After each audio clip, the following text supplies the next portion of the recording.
Now, last week I brought you some free agents that I felt Bradford City should be having a look at in this summer transfer window. In today's video, we're going to go through 10 further options that Bradford City could sign, but all of these players would require some form of a transfer fee. Now, as always, I'm not saying we must sign all 10 of these players, all 13 players that I suggested in the free agents video, and the next 10 that I suggest when we do this for loan players, but these are just some options that Bradford City should certainly consider, in my opinion. If you do go on to enjoy today's video, please make sure to drop a like on there for me and subscribe to the channel as well if you are new. Can we try and hit 200 likes on today's video? And don't forget to get your thoughts in down in the comment section down below. Would you take any of these players at your football club, and is any of these that I've suggested that you think are actually quite unrealistic? We'll start out with the most obvious one, and that is obviously Jack Shepherd. Now, he spent last season on loan with the Bantams from League One side Barnsley. I think just before he signed on loan for us, he signed a new contract with Barnsley which runs until the end of next season, and I'm also pretty sure they have got the option of a further year. And at 24 years of age, I think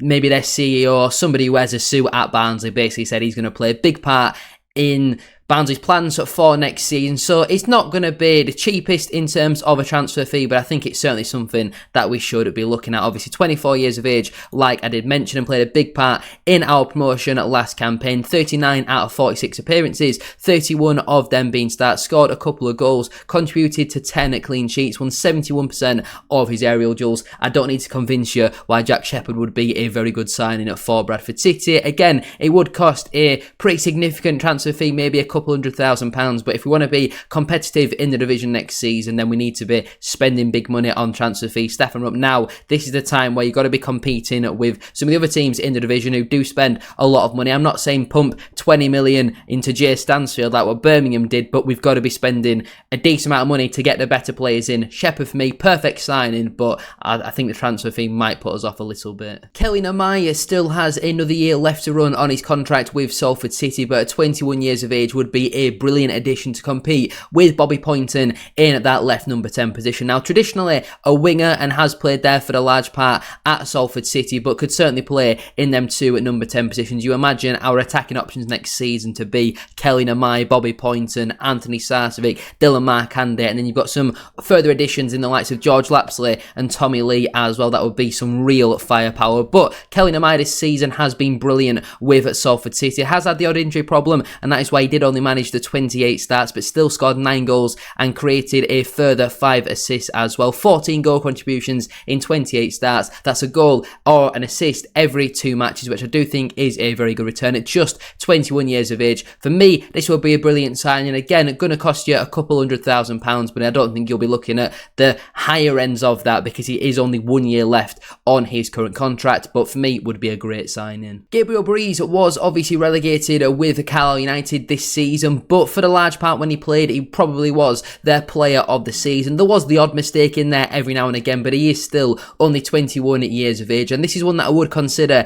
if Sam Walker doesn't sign a new contract with the football club. Now, Breeze does still have a further 2 years left to run on his current contract, so again, won't be cheap. It's not a top priority for me, but if Sam Walker doesn't stay, then we're going to need to look in other directions, and I think Gabriel Breeze for me would be a very solid option. Not amazing with the ball at his feet, but I don't think that matters all too much because we don't really play a possession-based style. I'm sure Carlisle will be looking to recoup some of that Harry Lewis money that they spent coming the other way a couple of seasons ago, but Breeze obviously played and started in 32 matches this season. He did concede on average 1.3 goals per game, which doesn't sound amazing, but he actually had a 74% save percentage. Basically, for every 4 shots that were taken against him, he practically saved 3 of them, which is a very, very solid return. Ranks him amongst the top 3 or 4 in the entire division from last season, and at just 21 years of age, he is only going to get better and better. Also contributed to 7 clean sheets for me, and obviously I think he saved a last minute penalty as well at home to Port Vale, which kept them alive for a couple more matches or so. So he clearly got that bottle. I think he could handle the pressure playing at Valley Parade, but I think this one only depends on if Sam Walker stays or not. Taylor Allen, again, his contract expires at the end of next season, and after Walsall failed to get promoted this year, I do believe he will move on this summer. At 24 years of age, can either play left centre-back in a back 3 or even do a job in midfield as well, but I would be bringing him in to compete with Kieran Kelly in that left centre-back position. Again, at the time of recording, Kelly has not signed a new deal with the football club, but Allen this season was obviously absolutely outstanding when he played in 45 matches, started started at 44, playing just shy of 4,000 minutes. He scored 10 goals from centre-half. Yes, a fair few of them were penalties, but you've still got to stick them in at the back of the net, and also contributed to a further 7 assists. That, I think, ranked him amongst one of our highest goal-scoring players, goal-contributing players at Bradford City this season. I think that would have made him our second top goal scorer, and he's a centre-half. Clearly, a lot of proven pedigree at this level. Created 12 big chances, average 1.3 key passes per game, and still defensively very solid. 14 clean sheets, 1.1 tackles per game, 4 balls recovered per game, and 3.3 clearances per game as well, winning 56% of his ground duels and 54% of his aerial duels. For me, this would be a real statement signing, and I think if you were to get Taylor Allen or Jack Shepherd, obviously both would be amazing, but either or would be two very good signings for a little bit of a different reason for both of them. From Jack Shepherd, my next suggestion is Jack Sparks, contracted with Peterborough United. This season hasn't really worked out for him at the Posh. Was sent out on loan to Chesterfield in the second half of the season, but at just 24 years of age, it was only a year ago where he won a promotion with Portsmouth and played a massive part in their success, where he played well over 40 league matches. This season in League 2, he did play and start in 10 games, where he did contribute 3 assists, created 6 big chances, but averaged 2.3 key passes per game from left back. Not left wing back, not left wing, from left back. This man is brilliant going forward. Again, defensively isn't amazing. He's also not awful, with 1.7 tackles per game, 3.6 balls recovered per game, and 2.8 clearances per game as well. The 50% successful dribble rate, winning 66% of his ground duels and 44% of his aerial duels. I'm not so sure if he's got 1 or 2 years left to run on his contract with Peterborough. Again, with him signing from a club potentially who are in the same league as Bradford City. I don't think he'll come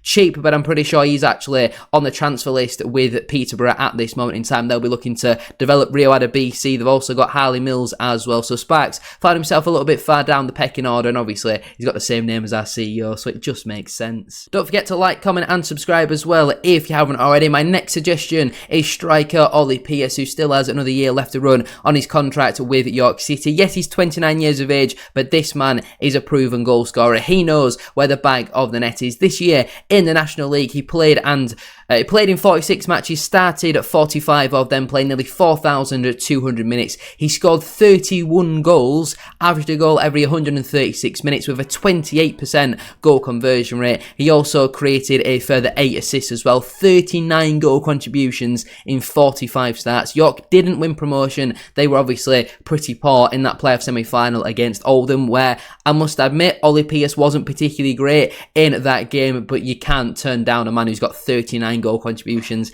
in 45 starts. Again, York have got big money. He's not going to come cheap, but if you want goals, I think he'd be more than good enough to make that step up into League 1. 39 goal contributions. We have to be having a look at Ollie Pearce. Baily Cargill is a little bit of an interesting one. There is obviously a fair few centre-backs on this list because it's the position that I believe we need to improve in the most, but Cargill is very interesting. Obviously, his contract with the Stags was set to expire this summer, but Mansfield did trigger his option for a further season, which is fine. It's in their prerogative to do so, but obviously they brought in Ryan Sweeney from Burton Albion, a player that I would have liked at Bradford City. So now, where does that leave Cargill's future when they've also got Fraser, Blake Tracy in there as well? There is rumours that teams such as Lincoln, Bradford, and I think there's a couple others that are interested in Cargill, and I think on a 2-year deal. I don't think the transfer fee would be much, maybe between 50 and 75 grand, because he's only got a year left to run. Mansfield probably want his wages off the wage bill. They just triggered that option to get a little bit of a transfer fee in, but I think Cargill would be a very good signing. When he was fit and available for Mansfield this season, he was one of their better performers. Started at 34 matches, played nearly 2,700 minutes. He got a goal and an assist, and defensively it was very solid. 5 clean sheets obviously isn't amazing, but individually 1 interception per game, 2.2 tackles per game, 3.9 balls recovered per game,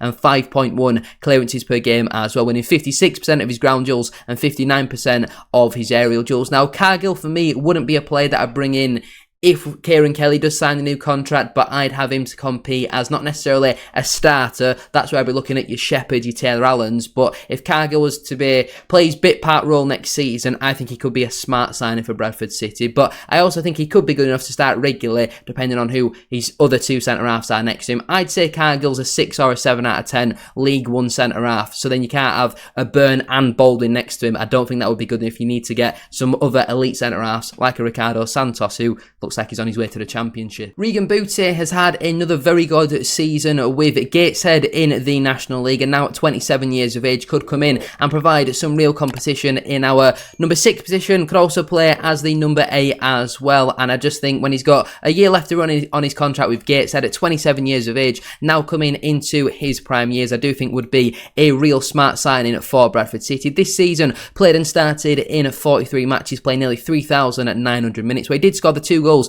and also registered 9 assists in there as well, averaging 1.8 key passes per game. Some of the defensive stats for National League players on SofaScore are a little bit all over the place. I don't think he had 20 errors, which led to a shot, and I also highly doubt he had an 86% successful dribble rate, unless he's like Lionel Messi. But in terms of goals and assists, 11 goal contributions from holding midfield, box-to-box midfield, I think he would be a real good sign. And again, not a big priority for me. I think there is potentially better options out there, but because of his goal contributions, we should always be looking at players who would be good enough to make the step up from the National League. I do think he would be a smart signing, and again, that'll probably does depend on if Smallwood signs a new deal or not. I must admit, it is very surprising that nearly 2 weeks on from our return list being announced, we've not heard anything about any of the players. But Sam Hughes is a centre-half who Stockport County signed last summer, spent the second half of the season on loan at Peterborough United, and for me, he should be a top priority. If we can get in Ricardo Santos following his release from Bolton Wanderers, with the likes of Sheffield Wednesday and Swansea City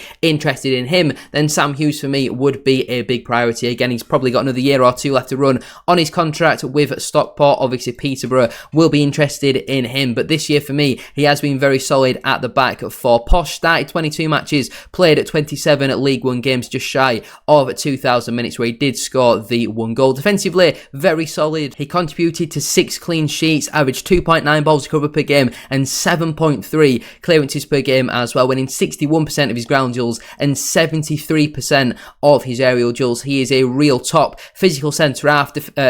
In terms of technical ability on the ball, passing stats are very good as well. 84% successful pass rate, 31% of his long balls are accurate as well. And for me personally, if we can't get him Ricardo Santos, which does look unlikely, Sam Hughes would be a top priority for me. And my final suggestion then is Carlos Mendes Gomes. If you can't get Kelly Namai, if Dylan Markande doesn't want to come to Bradford City, then Carlos Mendes Gomes would be another option for Bradford City. Still only 26 years of age, and for me would be a real top signing. Still has another year left to run on his contract with Bolton Wanderers, but it's clear he's not really been in their plans over the last couple of seasons. This year, just the 2 league starts for him. Last season, just the 3 league starts for him as well. We have to go back to the 22-23 campaign, where he did play a bit more regularly, where he made the 25 League One starts and got 7 goals and 2 assists. 9 goal contributions in 25 starts, I do think is a pretty solid return. And obviously his most famous season was the behind closed doors campaign, where Morecambe were promoted out of League 2, where he got 16 goals and 5 assists, 21 goal contributions in 46 starts, a very good return. Saw him obviously get his move to the Championship, where he didn't really play much for Luton. He hasn't played much football over the last couple of seasons, but to play either as a left or right number 10, I think he would be a real smart signing. And again, you can't get Markande and Namai and Gomes to compete with Sarcevic and Poynton and Lee and Lapsley and Adore.